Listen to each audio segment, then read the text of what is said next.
ఉండరు. మునగ మొక్కలోని ప్రతి భాగము కూడా చాలా ఇంపార్టెంట్ అండి. ఎక్కువ పోషక విలువలు ప్రతి భాగంలో ఉంటాయి. ఇందులోని పువ్వులు కానీ, ఆకులు కానీ, కాయలు కానీ, గింజలు కానీ, కొమ్మలు కానీ అన్నింటినీ కూడా ఉపయోగించవచ్చు.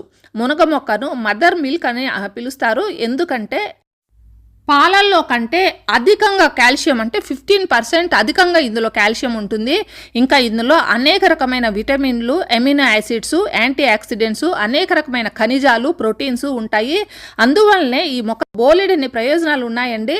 ఈ మునగ ఆకు అనేది చూసారా, ఇది చాలా ఉపయోగకరమైంది. వీటితో పౌడర్ తయారు చేసి చాలా బిజినెస్లు అయితే జరుగుతున్నాయండి. మునగాకు పౌడర్ అనేది అమ్ముతూ ఉంటారు. వీటిని కూడా చిన్న చిన్న ప్యాకెట్లు వందలు ఉంటాయండి, చిన్న ప్యాకెట్లు. ఇవన్నీ కూడా విదేశాలకు కూడా పంపిస్తూ ఉంటారు. ఇది పెద్ద బిజినెస్ అయింది. మన ఇంట్లోనే మనం ఒక మునగ చెట్టును పెట్టుకొని కాయలు తినటమే కాకుండా ఈ ఆకులు కూడా మనం ఉపయోగించడం ద్వారా అనేక ప్రయోజనాల్ని మనం పొందవచ్చు.